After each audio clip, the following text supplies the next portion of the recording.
This report includes graphic content. Viewer discretion is advised.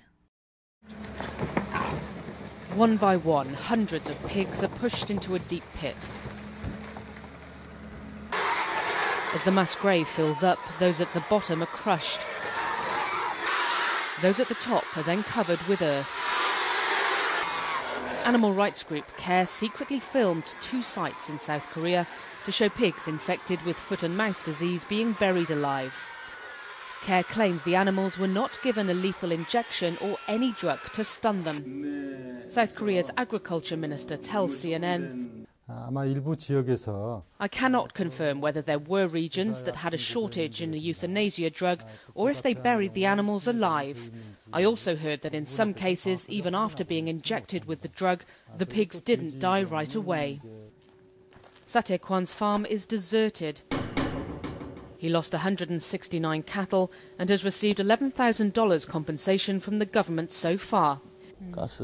He tells me it's painful to visit this site where his high-quality Hanu cattle are buried, but he's satisfied with the government's response.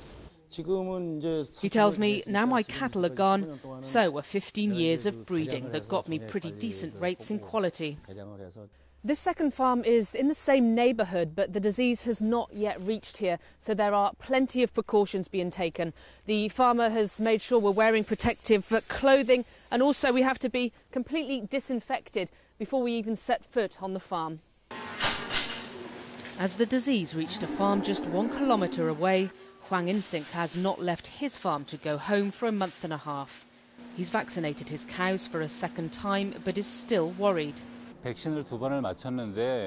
He says, "I've heard that on other farms, even after vaccination, they have seen some outbreaks. So I'm worried about the safety and the effects of this vaccine."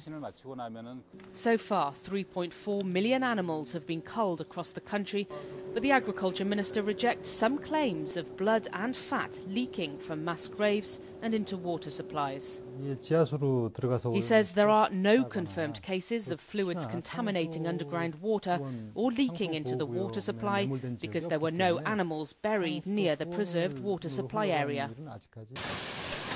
As Hwang hopes his cattle escape South Korea's worst ever foot and mouth outbreak, officials hope to have the disease under control by early March. Paula Hancocks, CNN, Paju, South Korea.